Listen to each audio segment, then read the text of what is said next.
Hi, dear viewers. This will be a relatively quick video, but this was my first order with Mercari Japan. For unknown reasons, there were some sort of delays with it, and it took over 2 months for it to get here. But I'm happy that it's finally here because there is stuff that I personally consider fairly exciting in here. So I wanted to share these acquisitions with you. Let's see, I could start by, actually I don't even think I need that. Let's see. Alright. As I now expect with Mercari, everything comes individually packaged. With Mercari, you're buying from separate private sellers in Japan who then send the items to the Mercari warehouse. The Mercari staff then inspects the items to make sure that they're the correct item, they match the seller's description, then they repackage the items into a collected box and then send the entire order to you domestically. So, let me get this out of the way. And we'll take a look at what's in here piece by piece. First item that we pull out. Okay. This is bubble wrapped, but there should be, and more of the Mercari collectible cards, or CCG cards, or whatever they are. No, that's not it yet. Let's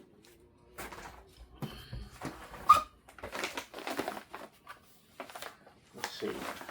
There is a method behind this madness, so... No.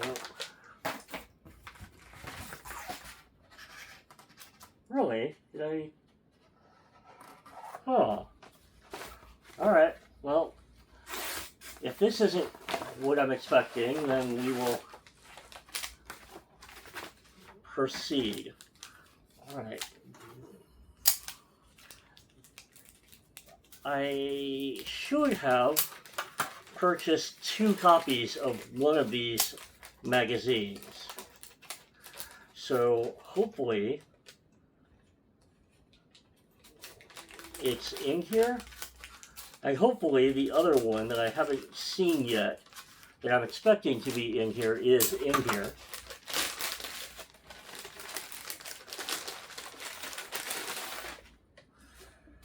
Okay, well this is, well, to start, this is the 2019 Volume 39 Shonen Sunday. As you can probably guess from the cover, this is the first appearance of Yofukashi no Uta, or the first public appearance of Call of the Night. Now, I will be honest, I'm not familiar with the manga.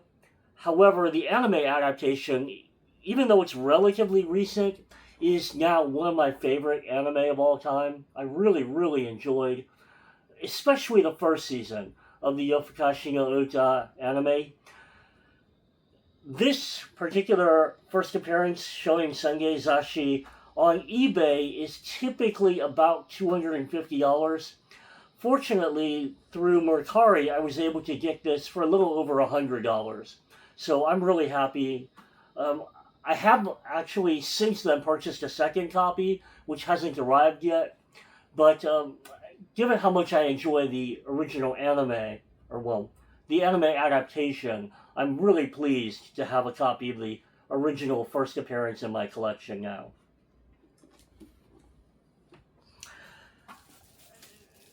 Hopefully, you'll be able to tell that this is another Shonen Sunday issue. This is, I can't tell from the... I can't tell the year from... It's kind of covered up there. Let's see if I can see it. I can't even see the year on this one.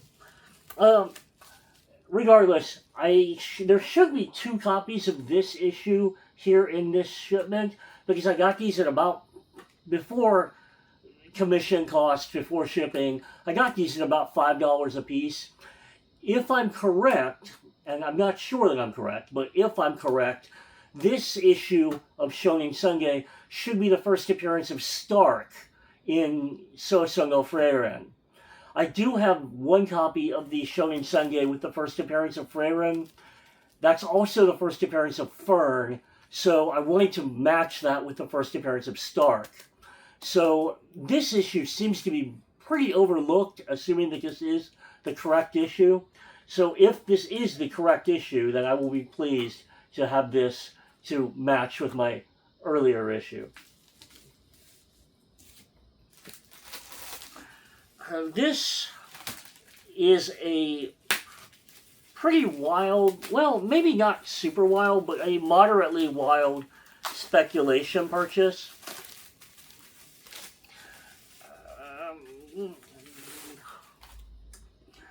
This is also a Shonen Sunge. This is the 2025 Volume 23 issue of Shonen Sunge. This is the first appearance of, what is it, Silver Mountain. This is the first appearance of Silver Mountain. Silver Mountain is the current shonen action show from the creator of Ushio and Tora and the creator of Karakuri Circus. Hopefully I got that right. I know it's the creator of Karakuri Circus, who I believe is also the creator of Ushio and Tora, but put a pin in that because I might be mistaken because I'm doing this off the cuff and out of pure memory. But I know that this has already gotten a animated Shonen Sunge television commercial, so I'm hoping that since this creator's works have previously been adapted into anime, that this one also will be adapted into anime. So this was a very inexpensive speculation. I don't remember what I paid for this. It was a little more than $5, but it was under $20. This was somewhere around $10 or $15. So I figured that I'm willing to take a risk for $10 or $15 to pick this up, just in case it turns into something collectible in the future. Now, if I've gotten this correct, this issue of Shonen Sunge, which is a little bit of a scarcity, is it's got a bit of a spine roll, but if I put some heavy weight on it, hopefully I'll be able to press it out. And the cover is dog-eared down here, but I should be able to just, pull that corner back. This is the 1988 Volume 15 issue of Shonen Sunge. Yeah, it's a little bit old, a little bit worn, but it's a very difficult to find issue. Now, this one I can easily take a flip through, and if this is what I think it is, I'll be able to relatively easily point out why I picked up this issue. Let's see. There we go. All right. Let's see. There it is.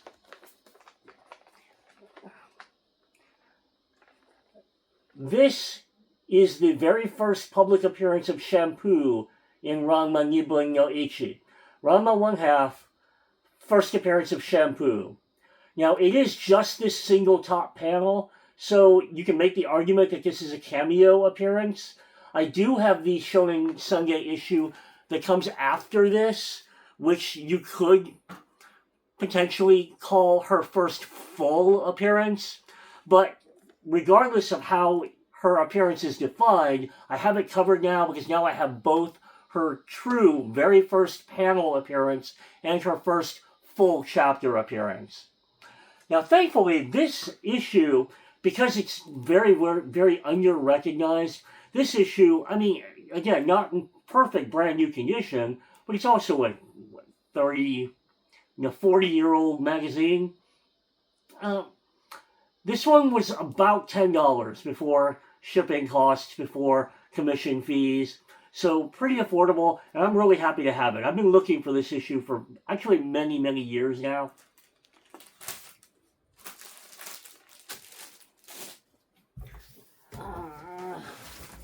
So let's take a look at what's in some of these small envelopes.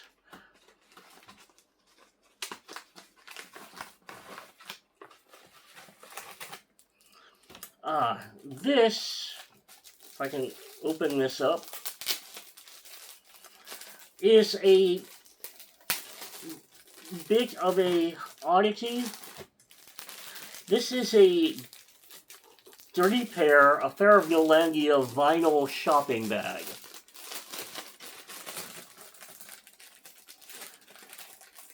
It is heavier than I expected, and because it's vinyl, it's sticking to the plastic a bit. There's another of the cards. But let's see.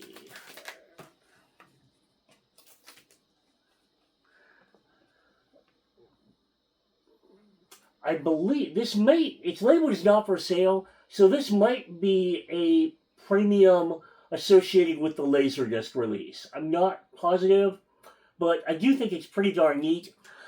I do wish it wasn't folded, because I don't know exactly how to take the fold creases out of this. I guess I could just put stuff heavy on top of it for like a year and see what happens. But this is also kind of, you can probably tell, kind of sizable to flatten. But I'm really happy to have it. It's a really neat vintage Dirty Pair collectible. I think I ended up paying somewhere around $20, around $20 for that before every item purchased through Mercari Japan internationally entails a $5 service charge and then the shipping fee. So it was the cost of the item plus the Mercari $5 service fee plus shipping. So this item is another.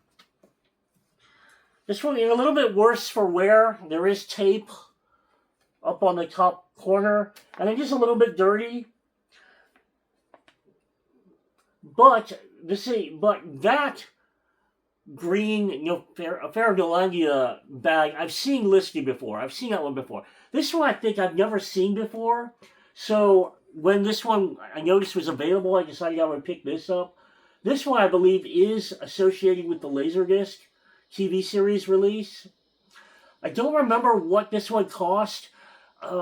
It wasn't super cheap, but also wasn't terribly expensive, because I wouldn't want to pay a large amount for just a vinyl shopping bag.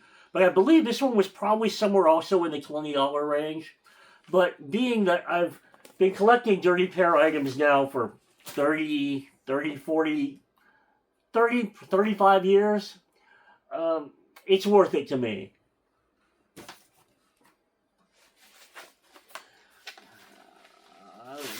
This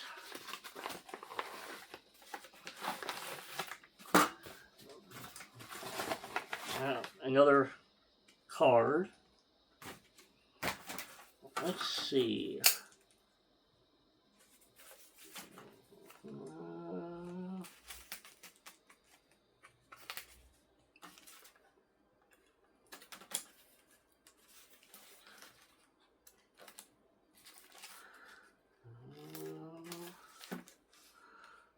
Apologies for the dead air, but let's see. I can just pull this out. All right. This is I don't remember. This is the Harmageddon movie Volume 5 film comic.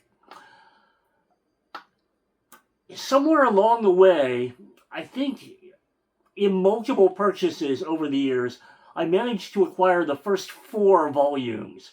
But the 5th and final volume of the film comic, the Genma Tyson movie film comics, has eluded me. Now, ironically, these are not super collectible. They are rare, but they're not super collectible. So ironically, I paid as much for this volume 5 by itself as I could have paid for a complete set of all 5 books. But I did not want to buy another set of all 5 books because I'd still be missing one, because I'd still have an extra 1, 2, 3, 4. So I specifically just needed the volume 5 by itself, so I ended up paying about $20 just for the volume 5 by itself. Now, I do not remember if my other issues have an Obi. So this one obviously does not. I'm hoping that my other ones also do not, so this matches. But considering how many years I've been hunting for a copy of just Volume 5 alone, I'm not going to complain. I'm going to take this however I can get it. I mean, literally, I have looked in Mandarake stores in Tokyo in person multiple times for this book and been unable to find it. So I'm grateful to Mercari that I was able to at least get it, even though it did cost more than I really would have preferred.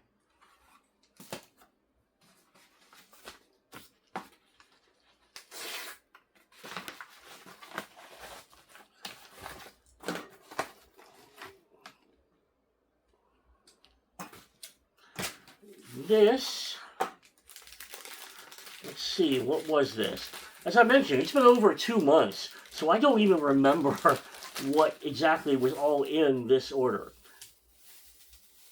I remember now. This lot of 3 items was listed as trash. It was listed as junk because, according to the description, these items are so old and non-functional that they are only sold as trash.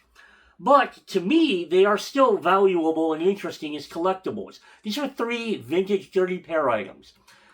Hopefully you'll be able to tell that this is a small Dirty Pair 1980s school ruler. I do have a bunch, I have a number of Dirty Pair pencil boxes, a number of Dirty Pair pencils, unsharpened pencils. I do have several Dirty Pair mechanical pencils. I have never seen this ruler before. This is completely new to me, so I'm really excited to have this odd little item in my collection. This is a Dirty Pair mechanical pencil. This also is one that I've never seen before, so even if it doesn't work, I'm still happy to have it because the imprinting is what's important to me. And I'm not... Actually, maybe this one's a pen. This one might be a pen. This one is the mechanical pencil. This gray Dirty Pair mechanical pencil is actually much... There's probably maybe a lot of legs in it, or it's very solidly constructed. It's much more weighty than I would expect out of a mechanical pencil. I don't remember which specific ones I have, but I don't think I have this one. I think all 3 of these items are new to my collection. Now these 3 items were only about $10, so at roughly $3 a piece, I'm really, really pleased to have these new vintage Dirty Pair items in my collection.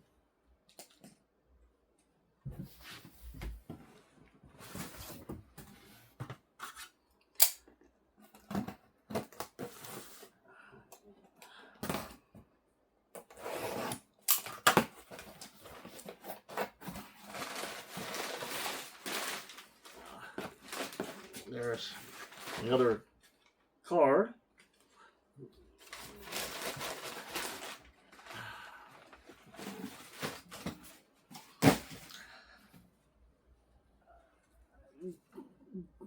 I highly recommend that you not quote me on this quite yet, because I have not opened up this issue. This is a 1993 issue of Koro Koro Comic Magazine. Now, if what I have heard is correct, this is the first worldwide comic book appearance of the Street Fighter 2 characters. You can see that there's Ryu down in the bottom corner, and it does say Sito 2 for Street 2. I have heard that I've heard this issue referred to as the first comic appearance of Chun-Li. Clearly, Ryu is also in this. I don't know for certain if that's true or not, yet I have not seen any reference to an issue earlier than this featuring Street Fighter 2 characters. Now, I think the description mentioned that there was some damage to this issue. I'll have to open it and take a closer, careful look at it. However, given the scarcity of this particular issue, I've been hunting for this one for at least a year and a half now. It's been a while I've been hunting for this one. And this is the first copy I've ever come across that was available for purchase. So, it looks externally like it's in good shape for its age. Hopefully, the interior is in nice shape. This was pretty affordable because I think this is another issue that's very, very unknown, flies way, way under the radar. But for me, if this is the first manga appearance of Street Fighter 2, this will be a prized item in my collection.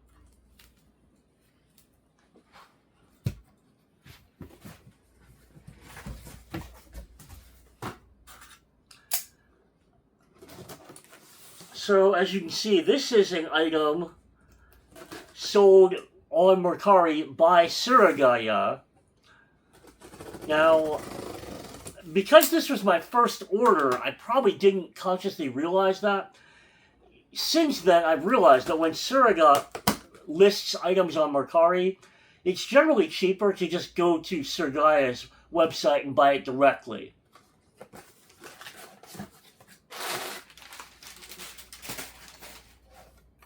Okay, this was completely unexpected. This is very, very... I'm very happy. I'm also very surprised. This is the Laserdisc size Dirty Pair desk mat. This is vinyl, a relatively thin plastic vinyl. It is Laserdisc sized. The reason why is because this was the pre-order bonus with the Dirty Pair television series Laserdisc box set. This was only a pre-order bonus. Or it may have been a first edition bonus. I don't recall. But this was a relatively limited edition item issued with the Dirty Pair Laserdisc box set. So the Laserdisc box set is fairly common. This desk mat is not common.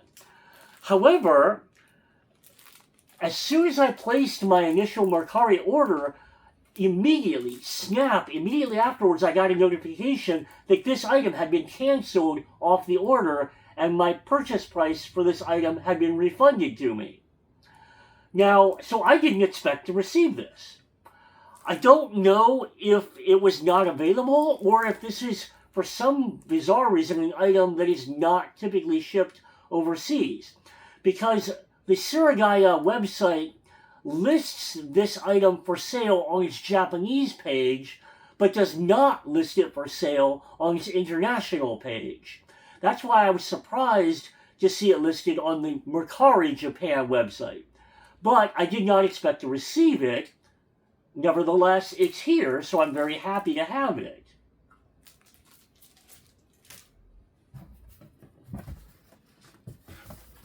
And this is the last item in the Mercari order, so I'm hoping that this is the other duplicate Shonen Sunday issue, because I don't remember what else it could be.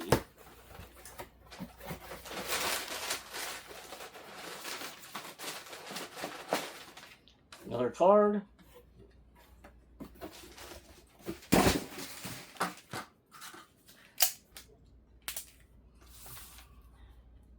Wrapped in Japanese newspaper. Yes. This is the duplicate issue. So let me quick, oh, darn it.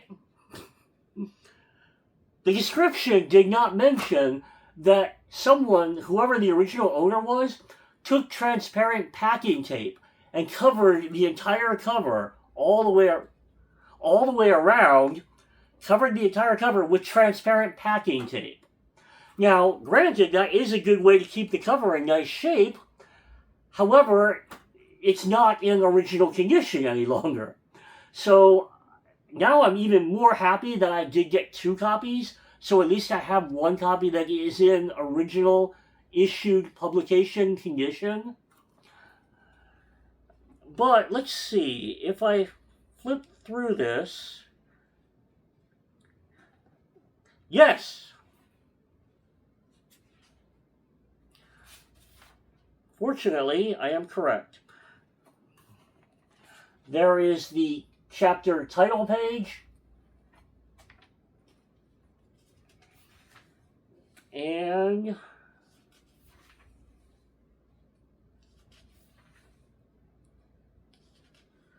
let's see.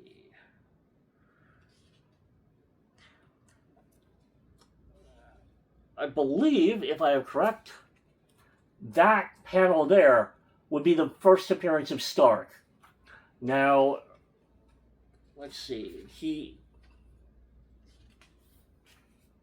Yeah. The next 2 pages, we get the much more prominent conventional appearance.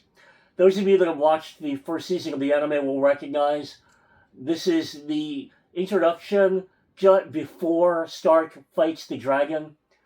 But I am now pleased that I do have the first appearances of all 3 major characters from Sousou no Frieren.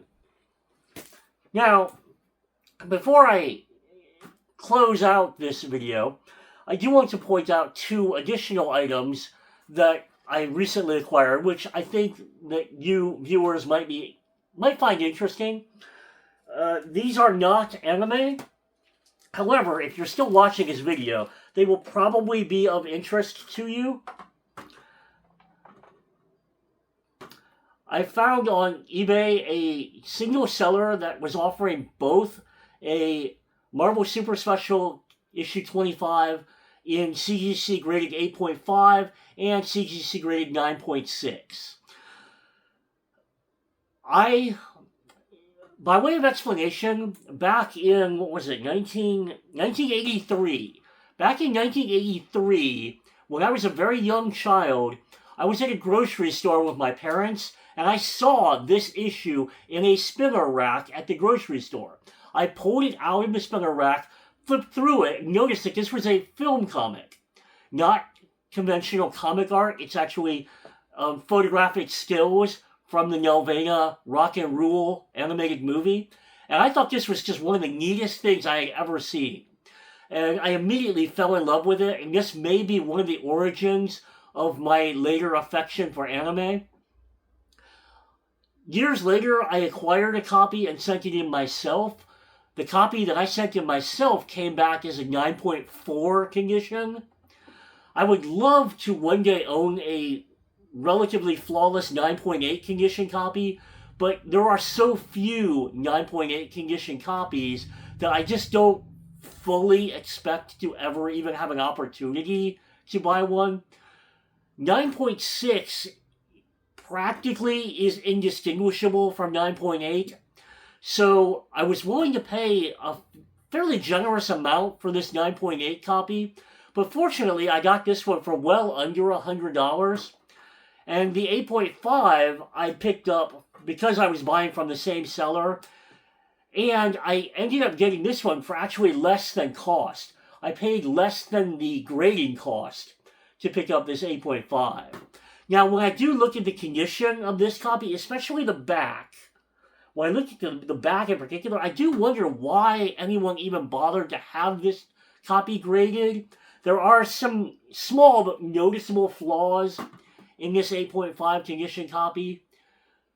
But just because I grew up with a fondness for this Canadian animated film, I do own it on Blu-ray. I own it on Discotheque. Sorry, not Discotheque.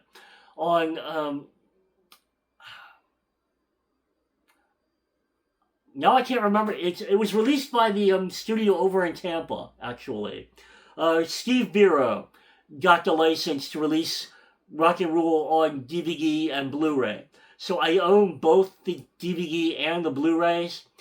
I now own 3 CGC graded copies, and I own, I think, 1 or maybe 2 raw ungraded copies. And the last thing that I want to wrap up with is a retraction, you could say. On my previous YouTube video, I mentioned that this Shonen Jump issue I thought was the first appearance of Perona in One Piece. This was the second Shonen Jump magazine that I purchased, thinking that I had finally acquired for the first appearance of Perona. I was wrong. A second time. This issue is not the first appearance of Perona. She does not appear in this issue at all. This issue does not even occur in or at Thriller Bark at all. However, by fortunate coincidence, this issue is the first appearance of Sabo. So, not a complete loss. However, I think at this point I have finally narrowed down which Shonen Jump issue is the actual first appearance of Perona. I have not found any copies of it available for purchase right now, but at least I know what to look for. So I am hoping, before too much longer, to finally acquire the first appearance of Perona, and hopefully at an affordable price. She's not an A-tier character, so her first appearance should not be super valuable or super expensive. So I'm hoping to pick that up eventually at an affordable price, just because I happen to like the character a whole lot. So, as I say at the conclusion of all of my YouTube videos, I hope that this has entertained you. My videos are not monetized. I don't get anything out of this. I just do this for fun and hope that it entertains a handful of you dear viewers. So, that said, I hope you'll tune in next time, whenever that may be, for the next time I record on YouTube. Bye now. And since I'm doing this solo, I'm probably not going to bother editing this, so you'll have to watch me turn the camera off manually.